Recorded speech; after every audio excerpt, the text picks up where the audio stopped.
Welcome back to the deep dive. We've sifted through the sources you sent on, well, an absolutely wild time in history. The year 500 HKC. HKC, that's the High King's calendar. And yeah, wild is putting it mildly. The chroniclers actually called this the advent of the year of peace. Sounds nice. Except That peace was immediately followed by maybe one of the biggest, most shocking betrayals Daconia had ever seen. Right. So our mission today is to really unpack the rapid, frankly, destabilizing rise of this one figure, Devere Izijagi, Devere Blacksword. He was a foreign knight, completely out of nowhere, who went from being this disgraced exile to the actual king of Daconia, all incredibly fast. And we've got sources covering his, let's say, dark and obsessive background, his pretty ruthless political moves, and specifically the explosive events around Purvani and Vaywodi in 500 HKC. Yeah, let's start with the man himself, Devere. He wasn't Daconian nobility, not at all. He was from Avaheen. His reputation, mostly as a tourney champion, but really it was all about his overpowering obsession with Queen Cralise. And that obsession got him into trouble originally, didn't it? Big time. That's why he was banished years before by King Raphael III for pursuing Cralise. So he becomes this exiled mercenary, calls himself a champion of love. Which sounds noble, but the sources suggest otherwise. Oh, completely. They're pretty clear it wasn't real chivalry, it was wounded pride. Delusional idealism is the phrase one source uses. He wasn't actually interested in her happiness or the kingdom's stability for that matter. He just kind of believed he had to be with her, no matter the cost. Okay, so we have this banished, obsessive guy. Yeah. And he decides the path back to the queen involves seizing her kingdom. That takes resources. How does an exiled knight pull that off? Money and backing. He got it from a really significant outside source, King Roicher II of West Lior. Ah, the Liori connection. Exactly. Devere had helped Roicher secure his own throne not long before. So Roicher rewards him with 3,000 gold coins, which was a huge amount of money back then, a proper war chest. And he uses this to build an army. Immediately. But not a traditional army. He recruits followers who, well, had basically nothing to lose. His bold company. Right, and these were mainly Nimestri, which is an important context, isn't it? Crucial. The Nimestri were the lawless subcaste, outcasts, criminals, people believed to have, tainted souls under Daconian law. His top guys were Kothalair, a cold-blooded strategist, and Taghor, who's described as a half-troll. Wow. That tells you something about the state of Daconia at the time. It really does. The kingdom was so fractured after years of conflict, these antler wars, that a foreign mercenary could just raise an army from a criminal underclass. And their first big move, pure deception, getting into Krezmir City. Where the young King Gorion and Queen Krill were living. Yep. Kothalair's guys infiltrated, posing as guards, pilgrims, you name it. But Devere himself? He couldn't just walk in. How did he get in? It's pretty grim. The sources say he murdered a family of serfs, stole their clothes, took some gold they apparently stole earlier, and then blamed it all on trolls. Then he disguised himself as a washerwoman to get inside the Castle of Songs. As a washerwoman. Yeah. And he finds Cralise. He does. Finds her in King Gorion's chambers. He's expecting, this grand reunion, the hero arriving. She denounced him, called him a madman right to his face. Ouch. And that's when it all kicks off. That exact moment. On the 30th of Ombris, 499 HKC, Kothalair's men attack a garrison and start shouting these specific war cries to frame a totally different faction. Creating chaos. Intentional chaos. It triggered this massive street battle, a civil melee. Thousands died. And in the confusion, Kothalair finds the regent, Lord Tarloy of Amoil, and murders him. Just like that. Just like that. Then hails Devere as Lord Protector. Devere appears, claims he saved everyone from this made-up threat. His power wasn't earned, it was seized through bloodshed and lies. So Lord Protector, not based on stability, but on a coup built on a lie. How did the remaining Daconian nobles react to that, especially with all the violence? He didn't really try to sell it, he just forced it. That coup basically started the Sixth Antler War, which raged over that winter, Esselef. He was immediately challenged by a pretender, Maran ve Pered. Did Devere win on his own? No way. He eventually won, yeah, but only because he immediately called in his markers. He got military help from West Lior, King Roichar, and also the Forest Kingdom of Ride. Ah, so victory came, but with strings attached. big strings, according to the sources. This is where he really starts to lose support among the Draconians, right? Absolutely. It's fascinating, actually. You see him immediately start trading away national territory just to keep himself propped up. To get Raiden's help, he had to give up Vukaralosi. Which was a big deal. Huge, fiercely disputed land. Losing it caused instant serious anger among the nobles in Castrand. They saw him not as a protector, but as a traitor, selling off Daconia piece by piece to foreigners. And wasn't there more given to Raiden? Something about Ophiria. Yes, the verdant land of Ophiria. He proposed splitting it into 2 duchies, technically vassals of Daconia, but really another concession to King Hamlock of Rhaidna. It just proved right from the start de Vere was willing to carve up the kingdom for his own power. Which, understandably, provoked some resistance. Yeah. Beyond just the nobles. Exactly. Which leads to this almost bizarre assassination attempt. It was orchestrated by smugglers from Nomanth. They were worried de Vere's new trade deals would cut off their illegal tolls. Okay, smugglers trying to take out the Lord Protector and a visiting king. What was the plan? The plan was... Yeah. Well, it was ambitious. Drop a wagon load of bricks on de Vere and King Hamlock while they were meeting in Tarawala, then follow up with arrows. Sounds dramatic. How'd it go? Terribly, just comically bad timing. The wagon missed them completely. Instead, it crushed the elder mother of Tarawala and 3 Ventinary sisters. Oh no, the Ventinary. Yeah. That's the religious caste, the ones who do state blessings. The very same. And the arrows, they flew wide too, ended up killing a local cabbage farmer. A cabbage farmer. Seriously? Mm-hmm. What did the targets think? Well, King Hamlock apparently found the whole mess hilarious. De Vere's lieutenant, Tukhor the half-troll, not so much. He caught 2 of the attackers, and the sources say he left them as naught but bloodied rib cages. Grim.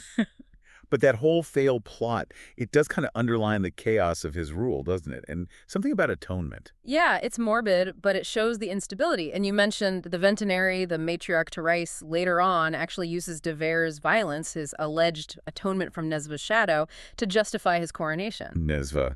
That's like Draconian sin or spiritual corruption. Exactly. So the implication is that all this bloodshed, this murder, was somehow part of his necessary path to redemption, which is, you know, a really dangerous way to legitimize a tyrant. Wow, that's quite the spin.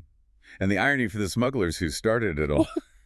Oh, the irony is rich. They risked everything, right? But then they just adapted, started issuing fake trade licenses with Neda, basically finding a way to make their illegal stuff look legit under de Vere's messy regime. And a lot of the highwaymen who initially fought him, they just ended up joining his army. Chaos turned into, like, organized corruption. Okay, so that brings us closer to the main event, the year 500 HKC. Things seem sort of settled, but corruptly so. What happened? Well, things get weird. On the 25th day of Pervani, de Vere, Queen Crelise, and the young King Gorion suddenly leave Cresmere. Totally secret departure. Secret. Why? Exactly the question everyone back in Cresmere was asking. It immediately ramps up the tension between de Vere's guys left in charge, Cothlair, the city commander, and Marshal Tamarain. They started eyeing each other suspiciously. So where did the royal party go? They went to Chrysalis, the traditional capital, and soon enough, word comes back. King Gorion is officially recognized, okay? And a new peace treaty is signed with West Lior with King Roichar II, right there. Roichar again, and Then comes the wedding. The whole point, for de Vere at least. the grand spectacle. Absolutely meant to be. 4th day of Veyoti, outside Sage Loren's basilica, picture it. De Vere, the mercenary, in armor black as night. And he makes this huge symbolic gesture. What's that? He formally surrenders his ebony sword to a servant of the King of Lure. A massive public display of submission to his sponsor, Roichar. While the queen stands beside him. In a white gown, I assume? Purest white, yep. Standing next to the man who started the Civil War and sold off chunks of her kingdom. Now, you asked earlier if she was coerced. Yeah, I mean, she called him a madman just months before. What do the sources say about her mindset here? Was she forced, or did she actually come around? The sources are cagey. They don't spell out her feelings, suggesting maybe her options were pretty limited. But the official story, that came from matriarch Dries, remember her? From the Ventinary cast. The one's nearly hit by the bricks. Right. What did she say? Her oration was key. She completely reframed everything, his 9 years of obsession. That was now presented as this noble, chivalrous quest. She emphasized his supposed atonement from Nesva, the very shadow, the sin his actions seemed to embody. So she blessed the union, declared it divinely ordained. Declared they were being crowned king and queen of Daconia by Allfather's blessing. She positioned de Vere as a strong father for our king Youngorian. It was the ultimate stamp of religious approval on a violent takeover. She painted this picture of peace, restored order, Draconian soldiers, Uvaldi soldiers standing guard. It looked like de Vere finally had it all. Peace, the queen, the crown, blessed by the All-Father. The perfect ending. A perfect sacred moment, looked like reconciliation, until the very next day. Wait, the very next day, what happened? This is the pivot, the absolute core of the betrayal. De Vere's first official act as the newly crowned king happened during the wedding banquet. No. What did he do? Remember King Roysher II? De Vere owed him big time for the gold, the army, the political backing, getting him crowned. The bill came due. And the payment wasn't just loyalty, it was land. Draconia's land. With a single signature, de Vere gave away huge, strategically vital parts of the kingdom to West Lior. Which territories are we talking about? Not just border towns, we're talking Qualis, Diaphrys, the Isle of Scillis, Lafakalame, Duvaldi, and get this, the capital city itself, Chrysalis. He gave away Chrysalis, the city where they just had the wedding. The very same, handed it over. Basically all of southeastern Draconia. If you look at the map, Reuter got the best deep-water ports, key trade routes via Silas. It was a massive land grab, fulfilling West Lior's long-held ambitions. The city crowning him king on Tuesday is Liori territory by Wednesday. It wasn't a political concession, it was dismemberment. Exactly. The foreign knight got his obsessive prize, the queen, but the price was the country itself. He got his personal happy ending by turning Draconia into a shrunken puppet state, handing its heart over to its biggest rival. So, when we boil it all down, what does this story tell us? I think it's pretty clear. De Vere's driving force wasn't leading Draconia or glory or even stability. It was just about possessing Chrysalis. His entire regime, his kingship, was just the payment he made to Royshar for the muscle needed to get him there. The peace, the wedding blessing, it was all just window dressing for this enormous, cynical betrayal. It's just a staggering example of how one person's private obsession can morph into a political catastrophe for thousands. And you had Matriarch Therese invoking the All-Father's blessing on this union of love and strength. Only for de Vere to immediately violate the very land he was supposedly blessed to protect. Yeah. Which leaves us with a pretty stark question, doesn't it, for you to think about. When a political union, a kingship even, isn't based on national good or even, legitimate succession, but purely on one person's consuming desire, does that promise of peace just become a mask for the deepest kind of betrayal? He broke faith with the land before the crown was even settled on his head. A foundation and built on betrayal from day one. A powerful thought to end on. Thanks for this deep dive.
Okay, let's dive in. We're looking at, well, a really pivotal moment in Draconian history today. A single, absolutely audacious political move. Our goal here is to figure out how de Vere, this brand new, pretty controversial leader, managed the ultimate betrayal, giving away Draconia's most vital city, Chrysalis.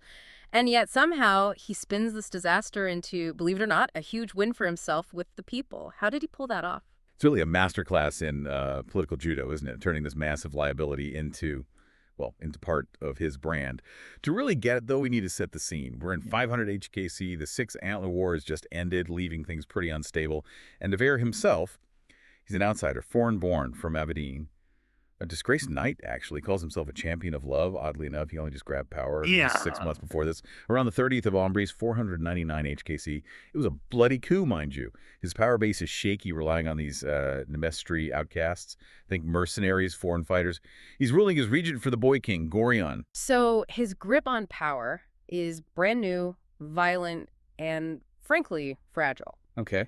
And his first big move is trying to shore that up through an alliance. Exactly. The lead up to this Chrysalis crisis happens incredibly fast. De Vere, the young King Gorion, and Queen Cralis, and she's key here. Right, she's the sister of Prince Danther of Voltai, a major power next door. Precisely. So the three of them secretly leave Cresmere, which was the seat of government at the time. And then the wedding. Step one, yeah, the calculated move. On the 4th of Viguori, de Vere marries Cralis.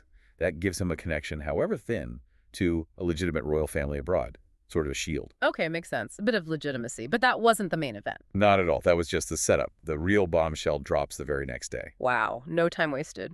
None. De Vere starts calling himself King de Vere now, and boom.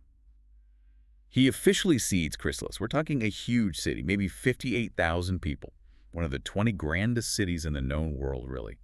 A critical economic hub. And it's not just the city walls, you know. He gives away the whole supporting region, Qualis, Diaphrys, Silis, Laficalame, Duvaldi, all handed over to King Roichar II of West Lior. The entire economic engine, just gone. Yeah, you have to understand, Chrysalis dominated the eastern trade. The Lands Road, the Road of Pearls, it all flowed through there. For de Vere to sell that off right after taking power, well, it screams either desperation or a really cold calculation. Calculation meaning he needed Loire more than he needed Chrysalis. That's the likely read, yeah. He needed Lior's neutrality, maybe even their active support, more than the revenue or the loyalty of his own wealthiest city. Okay, so a calculated risk, but one with an immediate human cost, I imagine. What actually happened in Chrysalis when the news broke? Oh, predictable chaos. Utter betrayal is how the people felt. Riots kicked off almost instantly, lots of looting, and then targeted violence. Liori merchants already in the city, their warehouses, their ships, they became immediate targets. The city basically exploded. So full revolt. And how did the new Liori owners respond? Swiftly and brutally. Yeah. They let the chaos run for about a week, 7 days, which, you know, wears people down. Exhausts the resistance, yeah. Exactly.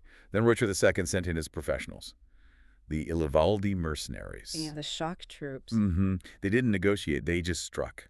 Hard. Right. The sources say about 2,000 Chrysilians ended up dead, mostly described as laborers, vagrants.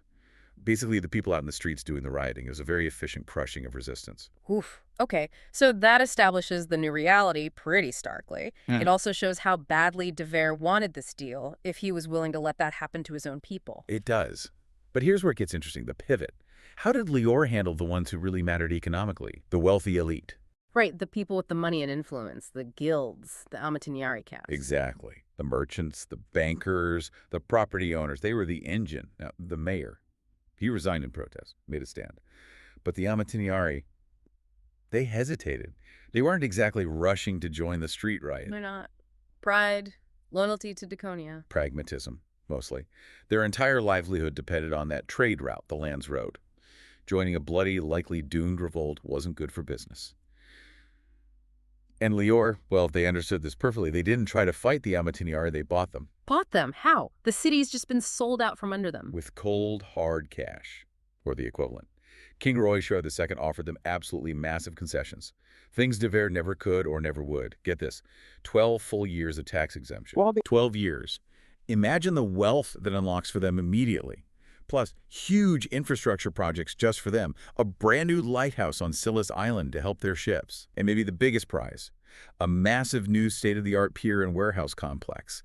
300 feet long, modeled directly on the famous port of Argosy in Lior itself. So Lior walks in, crushes the popular resistance, and then Oh. just showers the rich elite with benefits. Pretty much textbook cynical statecraft, isn't it? Mm. Instant prosperity for the ones who mattered economically, and it worked, fast. Many of the wealthy Chrysilians just adapted, settled down, got back to making money under Liori rule. Some even started saying Reutar II should invade the rest of Daconia and get rid of Deveri, who they now saw as this incompetent traitor who'd sold them out. Wow. Loyalty really was just transactional for them then.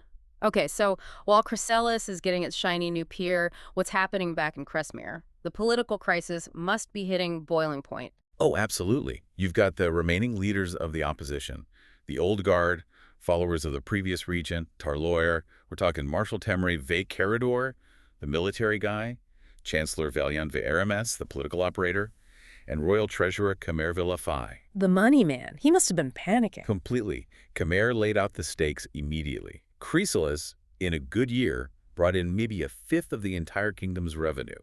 Losing it wasn't just symbolic, it was potentially bankrupting. Okay, so massive financial hit. What did the military leader, Tamarine, want to do? Tamarine wanted blood. Immediate action. Arrest Devere and his right-hand man, Cosslair, the second they showed their faces back in Cressmere. Makes sense. He just committed treason, basically. That was Tamarine's view. And his fear was, what's next? If he gives away Chrysalis today, will he use his new wife's connections to give away the fortress of Dovace to Voltaire tomorrow? He saw Devere selling off the kingdom bit by bit. A legitimate fear. But the Chancellor, Valiant, urged caution. Why? Why hesitate when the betrayal is so blatant? Valiant's fear wasn't really about Devere himself. It was about the consequences of moving against him right then. He feared sparking a civil war right there in Cressmere. A city-tearing conflict, as he put it. And the biggest risk in that scenario, losing control, maybe even the life, of the young King Gorion. Their duty was to protect the king above all. Okay, so they're trapped. Act now and risk the king in civil war, or wait and let Devere consolidate. Exactly. They were paralyzed, they argued, they held meetings, they bickered. Essentially, they stalled, waiting for Devere, the man they planned to arrest, to just arrive on his own terms. Which, of course, plays right into Devere's hands. He gets to control the timing, the narrative. Completely. And so 1 week later, the 12th of Aeodi, the confrontation finally happens. Devere, Kralis, and little King Gorion ride into Cressmere. Expecting a welcome parade. If he was sorely mistaken. They were met by this huge, absolute furious mob. People throwing stones, garbage, screaming insults. You can picture the scene. The accounts say Devere was visibly shaking, real fear. The tension was immense. Until someone finally shouts the question. Yes, an old veteran soldier, apparently someone who'd fought at Chrysalis years before and remembered its value. He stands up and yells it out, cuts through the noise. Has the Avaini pig dog given Chrysalis way to the Liori vipers? The direct challenge. The moment of truth. He has to answer for the betrayal. Right. And this is where Devere, the supposedly disgraced knight, shows his real political genius. Or maybe ruthlessness is the better word. He doesn't answer the question. Not at first. Instead, he does something incredible. He seizes control of the crowd itself. How? By shouting them down. Not just shouting them down. He refuses to speak until they submit. He cuts through all the yelling and bellows back, "I did not hear you." Think about that. He forces this angry mob who are ready to tear him apart to basically acknowledge his authority, to signal they are listening to him before he'll even address their accusation. He makes them say, "Yes, we hear you," before he speaks. Exactly. It's a psychological power play. He establishes himself as the one in command before he even starts his defense. He's not asking permission to speak. He's demanding they listen. Okay, so he's got their silence, their forced attention. Then what? How does he possibly justify selling Chrysalis? He doesn't justify it by denying it. He leans into it. But he deflects the blame by attacking the victim, the city itself. This is the core of the speech. He immediately rebrands Chrysalis, calls it the great harlot of Daconia. Whoa. Strong language. Incredibly strong. He calls it a blighted cesspool of depravity and decay. Says it's home only to squint-eyed hoarders. He's essentially telling the mob, I didn't betray you, the real people of Daconia. I just cut off this diseased, corrupting part of the kingdom that was draining you all. Scapegoating the city itself. And the squint-eyed hoarders, who's he targeting with that phrase? That's the really clever part. He's tapping directly into those deep class divisions in Daconia. The Tarosi castes. The hoarders are the Amatiniari caste, the merchants, the bankers, the urban rich. Precisely the people Reuchar was just busy buying off with tax breaks in Chrysalis. Ah, okay, so he targets the urban elite. And pivots straight to the ulinary caste. The farmers, the peasants, the rural folk, the people standing right there in the crowd in Kresmir. These are the people who always felt ripped off by the wealthy city dwellers. The true hardworking people of Daconia, as de Vere calls them. He makes them the heroes of the story. So he spins losing the richest city as actually being a win for the rural majority by framing it as getting rid of their exploiters. Exactly. He takes this national disaster and reframes it as liberation for the common folk. And then he offers them something tangible, something huge. Which was Land, the promise of land. He flat out swore right there that all the land unjustly held or stolen by Chrysilian landholders, and they apparently owned a massive chunk, maybe a fifth of Daconia's best farmland. The golden fields would be seized and returned to the people. Wow. Not just saving them from exploitation, but promising them actual wealth redistribution, seizing land from the urban rich and giving it to the rural poor. It's revolutionary stuff. He made the loss of a city they'd likely never even seen feel like a direct personal benefit to every farmer standing in that square. Forget the lost port revenue. Think about getting land. That's an incredible turnaround, but he still had to deal with the fact that he was the one who signed it away. How did he handle his own role in the betrayal? Pure political theater. High drama. He confesses, yes, he did. He surrendered the city. But he frames it as this terrible burden he took on for them, for the true people. Then he offers himself up. Says something like, if you doubt me, step down, let the mob tear my flesh. Then he pulls out a dagger. Seriously, a dagger. Yeah, pulls out a dagger, offers to slit his own throat right there on the balcony. Swears by the Allfather, the main god, that his motives were pure, that he acted only for the good of Daconia. Theatrics on a grand scale. And the crowd? Did they buy it? Completely. Yeah. Utterly. The shift was instantaneous. One moment, fury and stones. The next, celebration. The mob just erupts. They start chanting, long live de Vere, long live de Vere. And get this, the few people still shouting, go on, do it, cut your throat. They were immediately grabbed and beaten up. Not by de Vere's guards. By the crowd itself. The same crowd that was trying to stone him minutes earlier? The very same. He had achieved total dominance over their mood, their opinion. Absolute psychological control. That is staggering. Even his enemies must have realized something profound had just happened. Like Tamarain, the marshal, watching this. Exactly. Tamarain was watching from the fortress, presumably planning de Vere's arrest. And his reaction, recorded later, just sums it up perfectly. He apparently muttered grudgingly, oh no, it does indeed have some manner of cunning. He saw it wasn't just incompetence or treason. It was something much more calculated. He realized de Vere had just pulled off an incredible trick.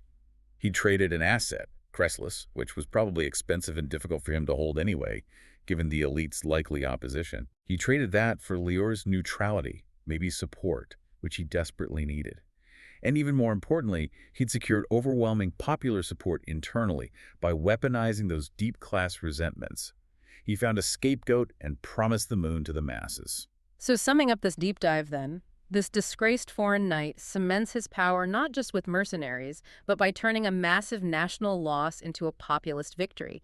He becomes a different kind of leader in that moment. Absolutely. He transitions, really, from just a guy who seized power through force to a populist despot who understands how to use rhetoric, fear, and class hatred to manufacture consent. His rule is now founded on this revolutionary promise to the ulinari, the rural majority, that he's their champion against the Amatiniari elite. He's using the language of salvation to mask what is essentially tyranny. Okay, so he survived the immediate crisis, the betrayal, by making this colossal promise to dismantle the wealth of the Amatiniari landholders. That's the bargain he struck with the crowd.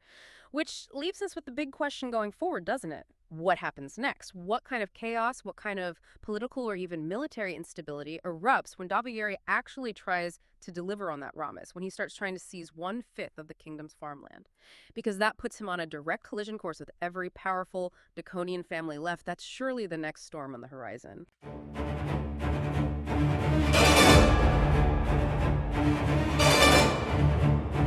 For decades, the folk of Daconia's golden fields have borne the indignity of being lorded over by a great harlot, slothful and indulgent in her wealth and waste. I speak of that blighted cesspool of Chrysalis, which one of its most notorious troubadours named Queen among harlots. The squint-eyed hoarders of Chrysalis, in their guild halls adorned with rubies and gold have drained Daconia's golden fields dry, driven its people to destitution, and its Amateniari to ruin! 1/5 of the lands of Daconia's golden fields are owned by Crescelian landholders, or were owned.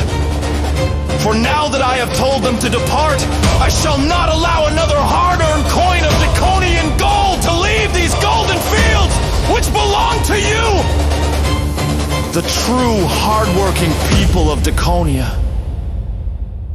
The salt of the earth!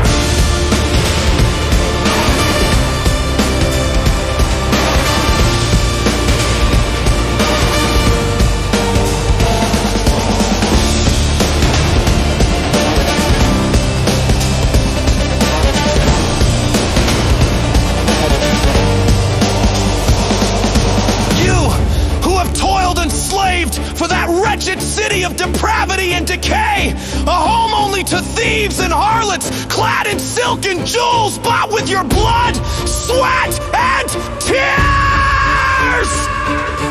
Now, true Daconians of the land, I swear by my love for queen and kingdom, all the land which Chrysalis has stolen from you shall be returned to your hands, and no Crescelian or foreign merchant shall be allowed to steal your land, your honor, your women, or your wealth anymore, or else, all Father, strike me down this very moment.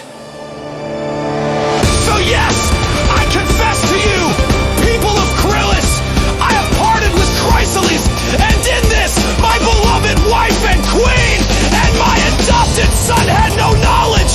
If you wish, I shall step down to you so you may tear the flesh from my bones. Or if you say yes, I shall take this dagger, this one here, and slit my throat before your eyes and bleed out for you as my men bled for you at Pasakelne and...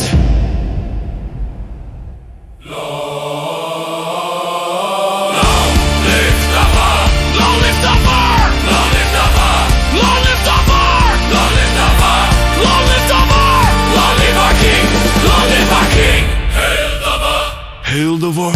Hail the Var! Hail the Var! Hail the Var! Hail the Var! Hail the Var! Hail the Var! Hail the Var!